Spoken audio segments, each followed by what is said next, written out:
The 18 watchout situations are part of the backbone of wildland firefighting operations. Together with the 10 standard fire orders, they act as guidelines to help firefighters with the decision-making process. In the late 1960s, the 13 situations that shout "Watch Out" were developed as a tool to help firefighters be more proactive rather than reactive in hazardous situations. In 1987, 5 more watchouts were added to the list, and they were renamed the 18 watchout situations. The watchout situations are dynamic and need to be continually referenced throughout an operational period. They can be used as trigger points or help recall a past experience that you can apply to the current situation. To be effective, firefighters should understand the meaning of each watchout and know how to apply them during a wildland fire. Memorization is not enough when it comes to the 18 watchout situations.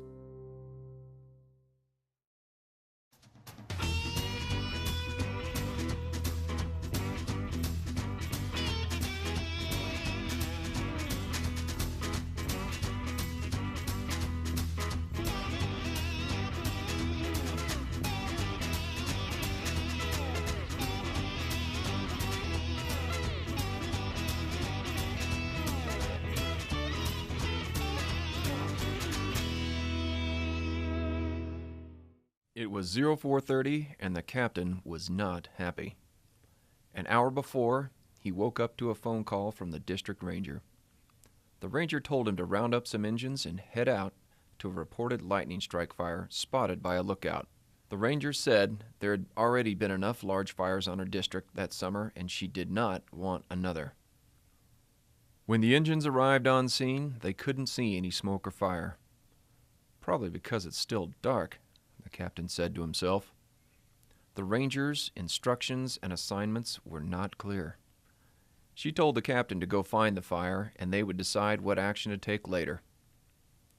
The captain and the other engines had arrived from different states just yesterday, so they were already unfamiliar with weather and local factors that influence the fire behavior. And now they were in country not seen in daylight. What a way to start the day, the captain mumbled. The captain introduced himself to the firefighters and told them to split up and hike around to try and find the fire. He realized the firefighters were uninformed on strategy, tactics, and hazards, and safety zones and escape routes had not been identified.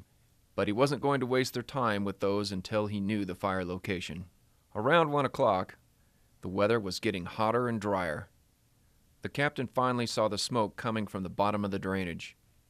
Because of the difficult terrain, he couldn't see the main fire and wasn't in contact with anyone who could. And he had no communication link with the other crew members as well. The fire had not been scouted or sized up, so he decided to hike down and take a look. When he got down there, he was relieved to see the fire was small, in the shade, and just smoldering. The captain was tired from the long morning, so he decided to have lunch and take a nap near the fireline before he started to mop up.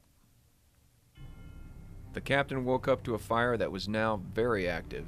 The wind had increased and changed direction, fanning flames. He needed help.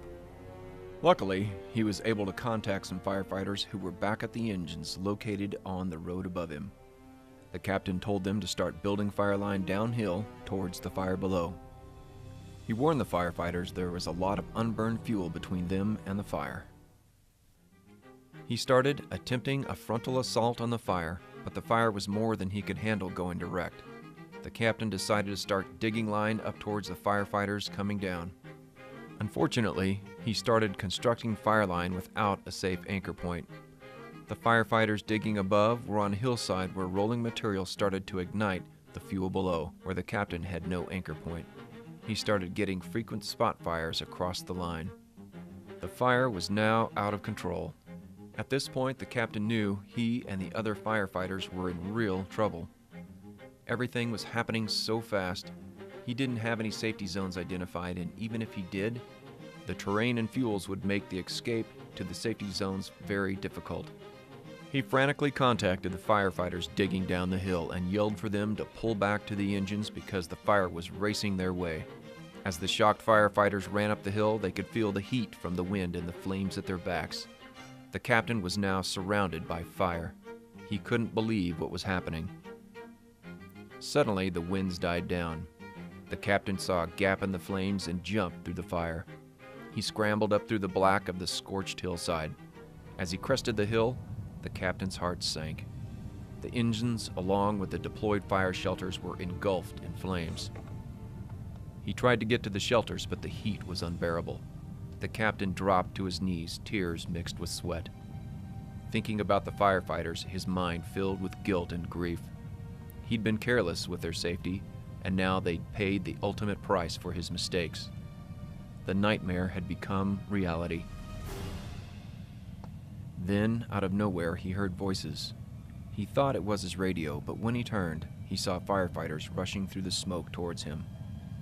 They had not been inside the fire shelters. The high winds had ripped the shelters from their hands. The firefighters grabbed the overwhelmed captain and led him down the escape route to the safety zone the firefighters had established prior to the blow-up. Looking back, the captain realized he took the 18 watchout situations for granted. He vowed never to forget the lessons he learned that fateful day on the fireline.